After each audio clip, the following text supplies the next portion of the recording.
For today's objectives, we will learn more about who is Pythagoras and how to use the Pythagorean Theorem to solve for missing length of a right triangle.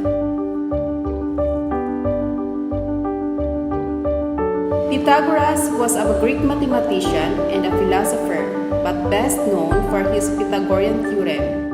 Unfortunately, no one is sure if who is the true founder of Pythagorean Theorem. However, Pythagoras derives a proof for the Pythagorean Theorem.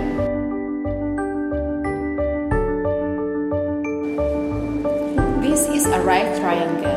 We call it a right triangle because it contains a right angle. A right triangle, which means one of the three angles has to be 90 degrees. Here, we have a triangle with the lengths of each of the three sides, 4, 5, and 3.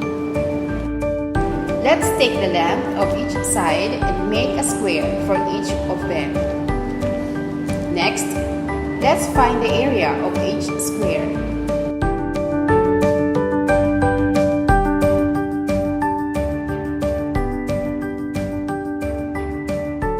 Add the two smaller areas together. Notice how the sum of the two smaller squares equals the larger square.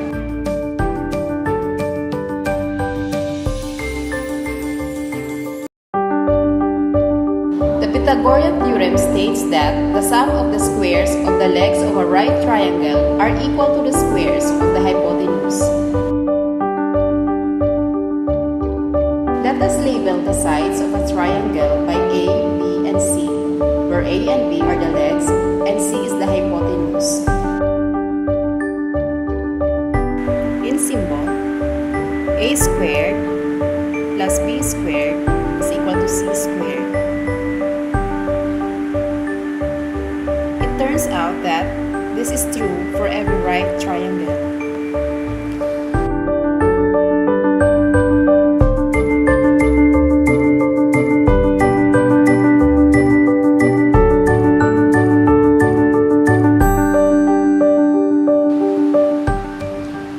The Pythagorean theorem to solve many kinds of problems.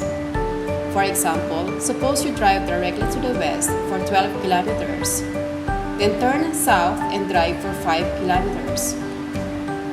How far are you from where you started? Obviously, we can see a right triangle. Therefore, we can use the Pythagorean theorem. Based from the illustration, the two legs are given and the hypotenuse is missing. Substitute the given values from the formula A squared plus B squared is equal to C squared. A squared is 12 squared. B squared is 5 squared.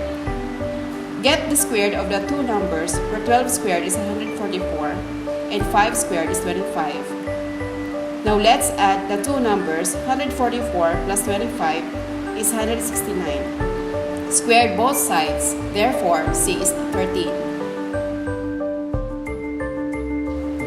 Try this one in your notes.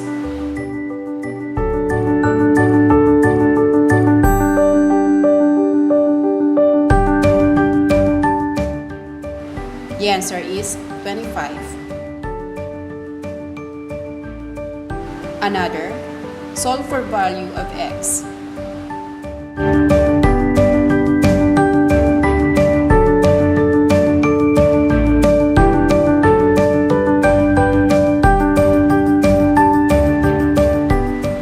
Correct answer is 13.89. Thank you for watching. Hope you learned from this video.